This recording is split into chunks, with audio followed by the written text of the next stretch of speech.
What's going on, everyone? This is Dom, and today we're getting into my first 24 hours with this guy, the iPhone 15 Pro. So let's go ahead and talk about the design real quick, because this year it does slightly mimic the design of last year, but there is a big difference here. Of course, cases do not fit on the iPhone 15 if you had an iPhone 14, because the iPhone 15 is just slightly smaller in size, but that's not that big of a deal. The big deal here is that the entire frame of it is made from titanium, and you know what? That actually adds for a noticeably lighter experience. Like, I can tell the difference carrying an iPhone 14 Pro versus a 15 Pro. It's a slight difference, but the difference is definitely there. As far as the whole titanium experience goes, it's definitely a nice feel in the hand. It's got kind of like a brushed look along the side of the frame there, and I think that it looks absolutely premium. It really does feel nice in the hand, and on top of that, there's more of a rounded edge around the sides of the iPhone, so it just feels more comfortable when you're holding it in your hand.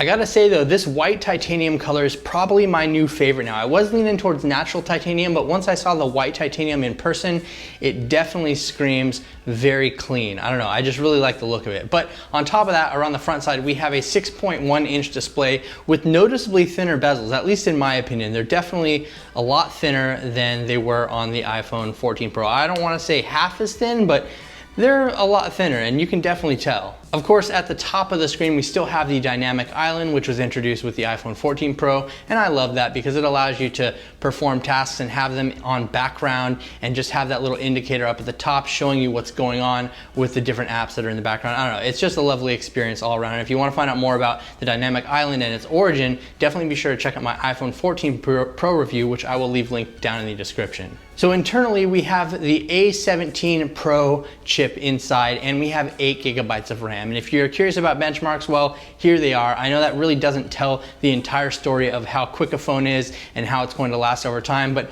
I gotta say, out of the box, as expected, this thing is just stupid fast. Like, it is ridiculously quick, and that's exactly what I expected it to be. So let's get into some of the more nitty-gritty hardware changes that are happening this year, because those are definitely things that you're gonna notice on a day-to-day basis when using this phone. Though I've only been using this for the last 24 hours, I can definitely tell that I'm going to have a noticeable change in my life because of some of these things. First up, we have the action button. So RIP to the mute switch. That is officially gone, unfortunately. If you're a fan of that, it's not coming back. The action button still works as a mute switch by default, so you can just long press it to be able to switch between silent and regular ring mode, I guess if you want to call it that. But the action button is very easy to use. Now, the cool thing about it is you can completely customize it. You can change that functionality. If you don't want it to be a mute switch, no problem. You can go ahead and change that within the settings. And inside of the settings, you can change it to do things like open the camera, launch to a specific camera mode.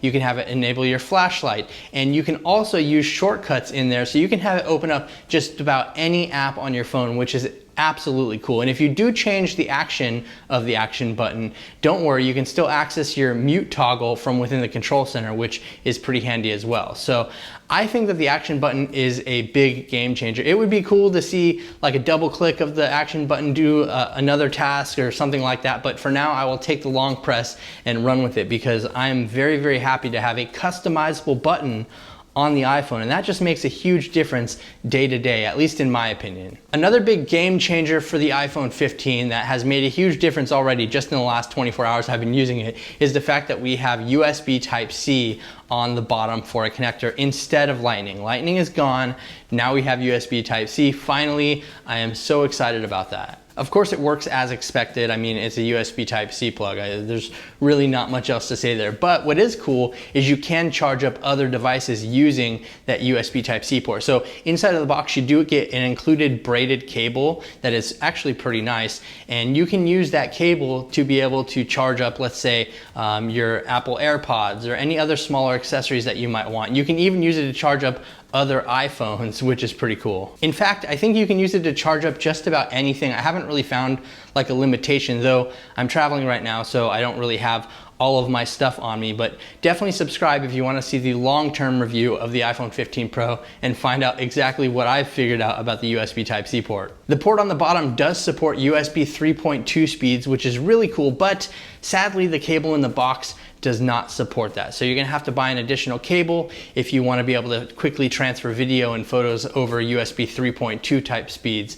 But Overall, it's just nice to see USB-C on an iPhone because now I can charge everything, my iPad, my MacBook, and my iPhone with the same cable. And I have a ton more USB Type-C cables laying around than I actually do Lightning cables, which is funny, but it's nice to see that Apple is changing with the times, and now we have a universal standard plug on an iPhone. Real quick though, I want to give a huge shout out to this video's sponsor, Taurus, and their 360-degree rotatable magnetic ring iPhone case.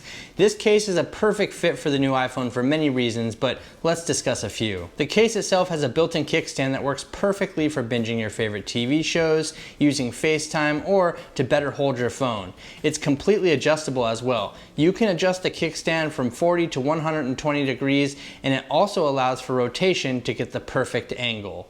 When it's time to charge up, you can use that same ring to support any of your MagSafe accessories using the magnetic ring on the back side. The case is super strong as well, and the case can withstand drops up to 10 feet with their X-Shock technology along the inside. On top of that, this is a sleek looking case as is expected from Taurus. It packs rubberized edges to help you keep a grip on your iPhone, and a polycarbonate backside with a smooth look and feel to it. Overall, it's a pretty legit case with a ton of functionality as well, and I really do like it. Taurus offers a wide variety of cases for the iPhone 15 series, and I highly recommend you check them out for yourself. If you'd like to find out more information about any of the cases they make, please click the link down below in the description and let me know what you think about them in the comments section below as well. But really, this 360-degree rotatable magnetic ring iPhone case is pretty awesome, and I'm excited to rock it. So let's talk about the cameras on the back, because there are some changes going on here which are definitely notable. We do have our ultra wide lens on there, we have our 3x telephoto lens, but we have an improved 48 megapixel sensor here as well. So what this is doing is it's using pixel binning and Apple's software algorithms to give you a nice crisp 24 megapixel photo. Now don't get me wrong, if you want to shoot 48 megapixels, you do have that option with Pro RAW, so you can switch to that within the camera settings. But I think that the photos that this thing spits out are absolutely gorgeous. I was walking around town taking photos of everything I can see, and as you can see here on the screen, the photos just look absolutely sharp and really, really clean. But definitely, if you want to see a full gallery of all of the photos that I took with the iPhone 15 Pro, I will leave that link down for you in the description. But I mean, you can see right here, the proof is in the visuals itself. You can see it on the screen. It just looks absolutely sharp. I mean, I didn't expect anything less from this camera. The iPhone cameras always do exceptionally well in a variety of lighting conditions. So as you can see here, everything is just looking nice and clean, nice colors, nice dynamic range, just looking absolutely awesome all around. Another cool thing that you can do with the iPhone 15 Pro's camera is you can mimic different focal lengths. So we have 24, 28, and 35 millimeters that you can get to just by tapping on the little 1x button down there at the bottom. And you can also set your default focal length within the settings app, which allows you to have that launch every single time you open the camera, which is pretty cool. Now we also do have always on portrait mode, or that's what I'm gonna call it, because if you take a picture of a person, a dog, a cat, or anything that you've tapped to lock in focus on, you can then go in after the fact, after you've shot the photo, and you can edit that photo to be a portrait photo, which is pretty cool. And you can select the different focuses on the screen itself, so I can tap anywhere I want to be able to change the focus to something else.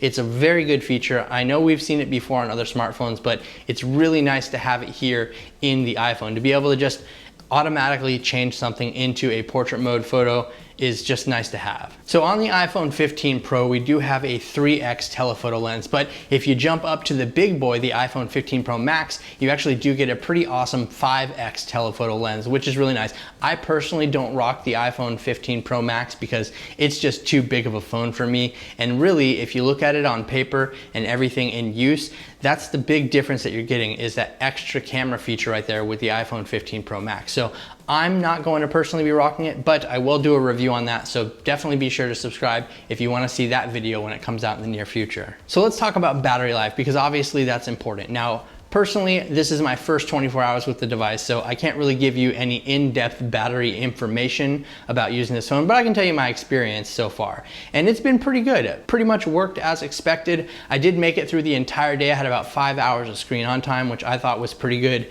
This is also including downloading apps and getting everything set up. So, you know, you have to take that stuff into account. when accounting for the battery life. But overall, so far so good. Now personally, I do turn off the always on display because I like to kind of grab as much as I can out of that battery life as possible. So that might be something you want to do if you want to make sure that you're getting the most out of the battery as possible, because if you leave that on, it definitely is going to drain battery. Whether it's a little bit or a lot, it's going to drain some of your battery. So keep that in mind. As far as final thoughts go with the iPhone 15 Pro, I gotta say, this thing has been great. Now, the lighter colors of this phone are definitely going to show big dings and stuff less than, let's say, the darker color or the blue color, because it's just a coating that's on there. So I'm afraid if you drop it and it gets any sort of noticeable gash in the side of it, you're probably going to see that natural titanium through there. So the natural titanium color, the white titanium color like I have right here, those are probably going to be your best bet if you're worried about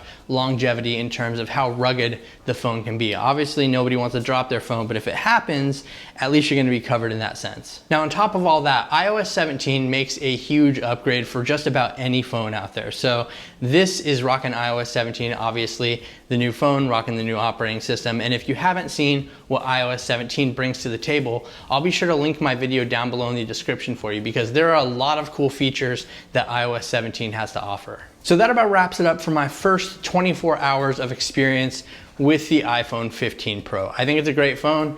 I'm looking forward to testing it out more long-term and give you guys a more updated overview of everything that I've experienced with this phone. So definitely, like I said, be sure to subscribe for that. And let me know what you think about the iPhone 15 Pro, Pro Max, or the regular iPhone 15 down in the comment section below. Did you plan on picking anything up? Are you getting one? If so, which color? I would love to know all those things down in the comments section. So thank you so much for watching, everyone. I really do appreciate it. Once again, this is Dom, and I will catch you in the next video.